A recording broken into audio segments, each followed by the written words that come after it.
किसी नगर में दानी नामक व्यापारी रहता था। उसका काम नाम के एकदम विपरीत था, अर्थात न तो वह स्वयं दान देता था और न ही अपने परिवारजनों को दान करने देता था।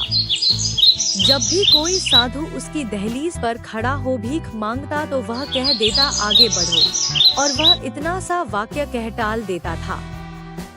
दानी या धर्मी तो था ही नहीं, हाँ वह अधर्म अवश्य करता था। उसके किराने की दुकान थी, वह जो भी सामग्री बेचता उसमें मिलावट करके ही बेचता था। मिलावट का कार्य एक अकेला करे ऐसी बात नहीं थी, अपितु वह अपने परिवार वालों को भी मिलावट करके सामग्री बेचने के लिए प्रोत्साहित करता। लोग अशुद्ध सामग्री खरीद कर ले जाते और अक्सर बीमार रहते थे। दानी के पुत्र का नाम धीरज था। वह अक्सर पूछ बैठता, पिताजी आप मिलावट क्यों करते हैं? इस पर दानी कह देता, बेटा शुद्ध सामग्री हानिकारक होती है, इसीलिए मिलावट करके बेचता हूँ। उसने धीरज को भी मिलावट का कार्य सिखा दिया था।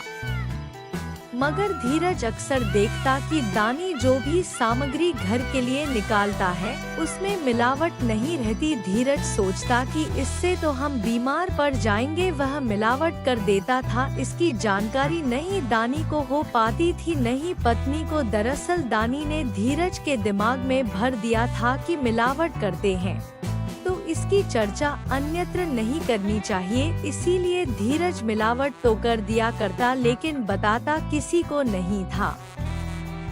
यद्यपि घर के लिए दानी शुद्ध सामग्री निकालता मगर मिलावटी सामग्री खाता, उसे इसका अनुभव अवश्य होता कि खाद्य सामग्रियों में मिलावट हुई है, मगर पूछ नहीं पाता था क्योंकि उसे विश्वास नहीं था कि उसके खाने की वस्तु में भी मिलावट की गई। इसी कारण एक दिन दानी इतना बीमार पड़ गया कि खाट से उठना तक मुश्किल हो गया। अब वह खाट में ही पड़े पड़े भोजन करता, दूध पीता। अक्सर दूध देने की जिम्मेदारी धीरज पर आ जाती। वह देखता जो दूध माँ ने पिता के लिए दिया है वह शुद्ध है, अर्थात उसमें मिलावट नहीं की गई है। वह सोचता कि यदि पिताजी को शुद्ध दूध दे दिया तो वे और अधिक बीमार हो जाएंगे। इस विचार के साथ वह आधा दूध स्वयं पी जाता और आधे दूध में पानी मिलाकर दानी को दे देता। दानी दूध पीता तो अनुभव अवश्य होता कि इसमें पानी अधिक मात्रा में मिला है, मगर तत्काल इससे असहमत भी हो जाता क्योंकि दूध घर का होता था। तब पानी मिलाने का प्रश्न ही नहीं उठता था, मगर उसे संदेह हो गया।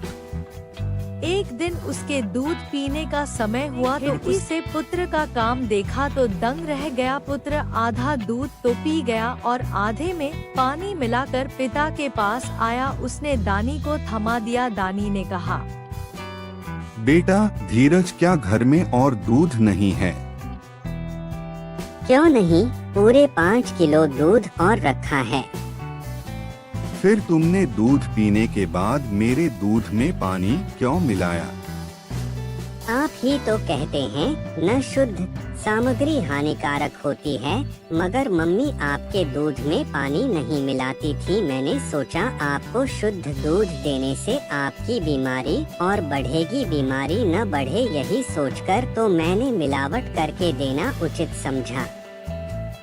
बुरी शिक्षा का परिणाम दानी ने देख लिया था। तब से उसने नहीं मिलावट करने की शिक्षा दी, अपितु मिलावट से होने वाली हानियां भी गिनाने लगा। इतना ही नहीं, वह अब जो भी दहलीज पर आता उन्हें भोजन अवश्य देता, वह भी शुद्ध।